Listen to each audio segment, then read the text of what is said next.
wax naa leen ca njëlbéen nga ni leen sunna yàlla dafa wuteeg sunna yonent bi ndax yàlla mooy fekk lëf mu wëlbati ko dëgg la nag duñu ko teg lépp ndax it am na lum nu teg nu itam lim nu teg nu nangu ko moom it li nu ko sañ a ñaan ñaan ko ko kooku noonu rek la demet warkal la nu ngi leen di masawu ci coono jamono metti na wante itam xel mooy muñ te mooy liggéey jamono xol nga bàyyi kook sa borom kooku mooy méthode mag ñi ku ci génn itam rek yàq sa dund yàq sa dee waaw kon yal na nu yàlla taxaw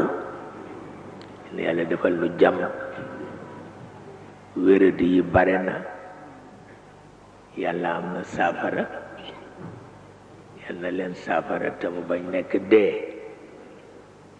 soxla yi bare na yal na yàlla faj ko kilifa yaa ngi fi seen kattan ak gëtul ci résoudre problème yi kon nag ñoom itam yàlla dimbale leen boole leen ak njaboot yi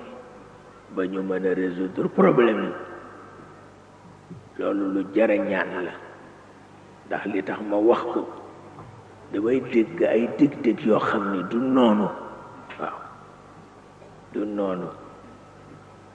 yàlla nag bu dogalee dogal la waaye du noonu waaw bu dogalee nag dogal la waaw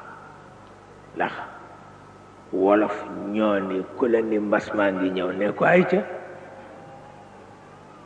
xamuloo bakkanam moo caa des wala sa bakkan moo caa des ba tax na kon nag nu bàyyi ci xel te am sago te bañ fu nekk nu taxaw fa parce que fu nekk boo fa taxawee daa dégg lu nekk te ku dégg lu nekk ñu yett la amul sa werante